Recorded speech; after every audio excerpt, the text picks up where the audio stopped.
Hello guys, magandang umaga. Ayan po, samahan niyo po akong magwalis dito sa aming bakuran dahil ang daming laglag na dahon guys. Ayan, pinulot ko na po yung mga manggang na laglag. Kasi ang dami ko pong napulot, mga siguro po mga kalahating baldi guys. Ayun, nilagay ko na po sa hindi naman na pwede siyang kainin kasi mga nabiyak siya, tsaka sa overripe.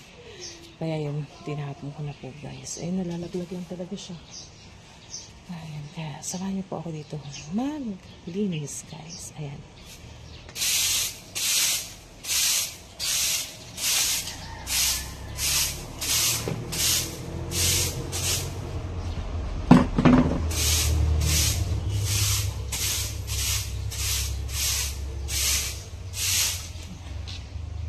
Lagi po akong maliligo po ako eh.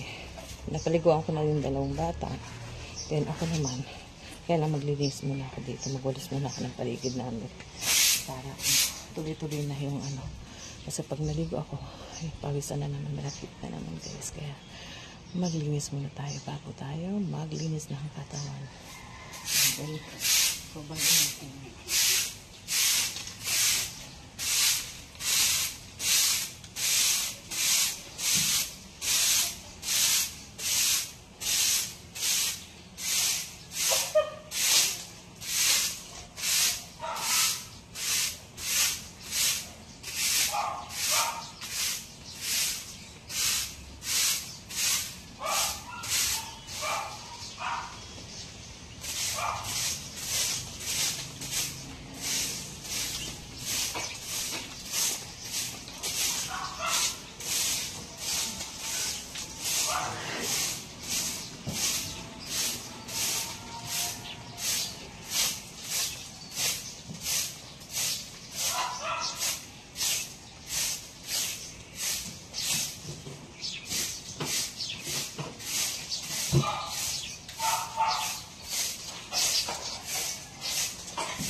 Dito naman tayo sa kabila. Ayan. Sa kabilang side naman tayo guys.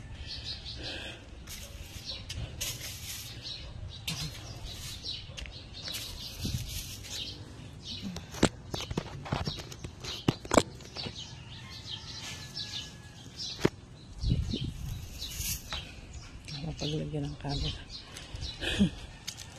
Ayan, dito na lang.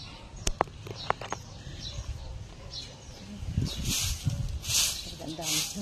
Ang bango guys, yung bulaklak ng kalamansi. namumulaklak siya. Ito nga naman siya sa bulaklak. Kaya ito guys, napaka-blessed po nitong ano. Napakaswerte ko po na kalamansi akong tahim-tahim. Guys, hindi po siya nawawala ng bunga talaga. Tuloy-tuloy po ang bunga niya. Tapos ang bango-bango po ng bulaklak niya.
Grabe guys, pawisan na ako.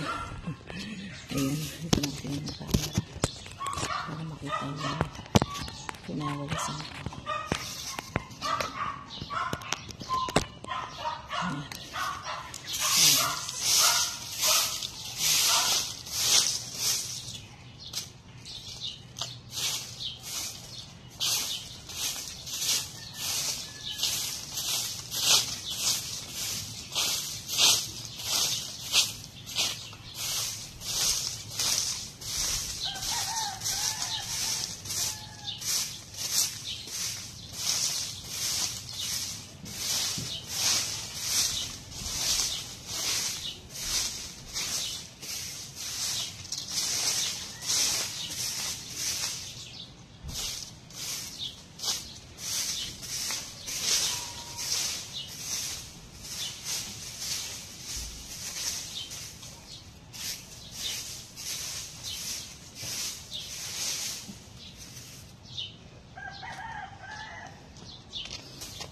Ayan guys, natapos na ako guys. Magdadakot na lang ako guys ng mga lalagay ko sa daspa para hindi nakalate ng hangin. Ayan, medyo mahangin po dito, kaya pa na yan laglag ng mga dahon, mga tuyong dahon. At saka kahapon guys, pagdating namin, dinaan ko muna rito yung aking mga pinsan, yung aking pinsan at saka yung mga pamangkin at mga tiyuhin guys. Ayan, nanguha sila ng mangga tapos langka. Ayan, para meron silang nangatain doon sa kanila. Masarap pa yung mga pamangkin ko kasi paborito nila. Dito yung mga anak ko naman hindi naman mahilig sa mga pagkain ganun. Kakain sila pero hindi talaga hindi sila yung talaga yung mga pamangkin ko, anak ng pinsan ko, mahilig sila sa mangga. Kaya ayan, namita sila guys, kaya masayang lang guys, nauubos lang sa laglag. Hindi rin kasi na ubos nila mama nung pumunta sila rito. Marami pa rin natira yung mga nasa taas. Ayan guys, hanggang dito na lang po muna ang aking vlog. Ayan, sana po patuloy niyo po ako suportahan sa aking mga content guys, sa aking mga video. Ayan, maraming po salamat sa mga patuloy na sumusuporta sa akin. Ayan, pa-subscribe naman po guys at pa-follow po sa aking account guys. Ayan, maraming po salamat. And God bless po sa lahat. Thank you for watching. Bye-bye. See you and good morning ulit po.